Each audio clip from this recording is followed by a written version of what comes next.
Purihin ng Diyos, magandang umaga po sa inyong lahat mga kapatid. Ito po ang inyong lingkod na si Pastor Rene Reyes ng Charismatic Cathedral, Christ Life Christian Fellowship, ang muli nagkaanyaya sa inyo sa pangumagang pagbubulay-bulay na makapangyarihang salita ng Diyos. Ang ating pong pagbubulay-bulayan ay mula sa Lucas, Kabanatang 14, Talatang 18. Ganito po sinasabi, ngunit nagdahilan silang lahat. Ang sabi ng una, nakabili ako ng bukid at kailangan kong puntahan. Kayo na sana ang bahalang magpaumanhin sa akin. Purihin ng Diyos. Ang ating pong paksa ay pinamagatang pagdadahilan.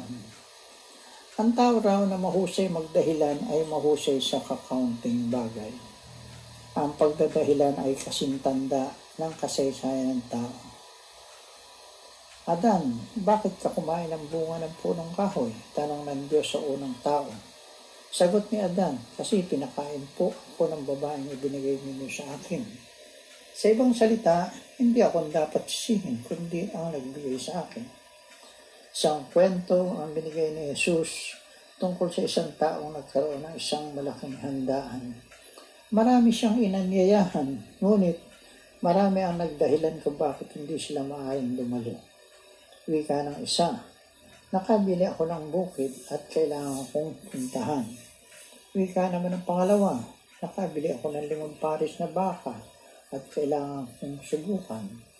At dahilan naman ng pangatlo, bagong kasal ako, kaya hindi ako makakadalo.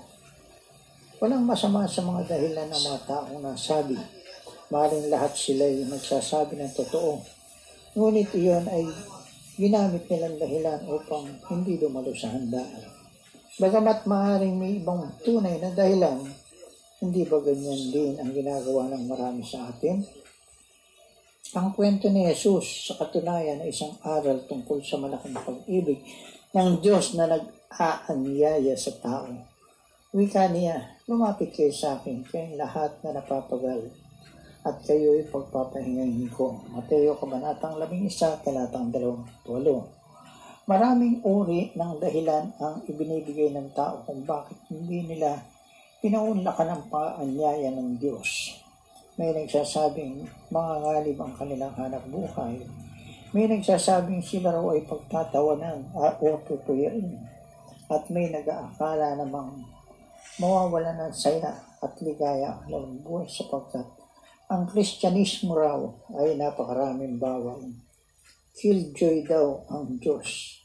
May nagsabi namang hindi raw nilulubos na maunawaan ang lahat ng itinuturo ng Biblia at hindi nila lubos na mapaniniwalaan. Itinuturo naman ng iba ang pagkakamali at pagkukulang ng mga nagpapanggap na tagasunod ni Kristo. Kung gayon daw, ang isang Kristiyano, ayaw nilang maging katulad nila. At may nagdadahilan naman, hindi raw sila talagang masama. Marami silang mabubuting ginagawa at hindi raw naman iyon marahil kakalimutan ng Diyos. Marami pang iba't ibang dahilan, ngunit ang bawat isang nagdadahilan ay walang dinadaya kundi ang kanilang sarili. Ang pagdadahilan ay isa lamang paraan ng pag-iwas sa tunay na katungkulan at pannagutan. Maliwanag po sa Biblia na ang paraan upang maligtas ay sa pamamagitan lamang ng pagtitiwala kay Kristo. Ano mang pagdadahilan ng gawin ng tao ay hindi mababago ang paraan. Wika po ni Apostol Pedro, walang ibang pangalan sa silong ng langit na ibinigay sa mga tao para sa ating ikaliligtas. Aklat ng mga Gawa, Kabanatang 4, Talatang 12. Maaari ninyong madaya ang ibang tao at kahit ang inyong sarili sa pamamagitan ng inyong pagdadahilan. Ngunit walang malulugi kundi kayo rin. Ano man ang sabihin ng tao, si Kristo lamang ang paraan. Hindi lamang upang maligtas kundi upang magkaroon ng isang tunay na maligaya at kasiyasiyang buhay.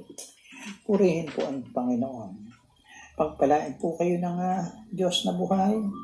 At maraming salamat po sa inyong pakikiisa sa pang-umagang pagbubulay-bulay ng salita ng Diyos.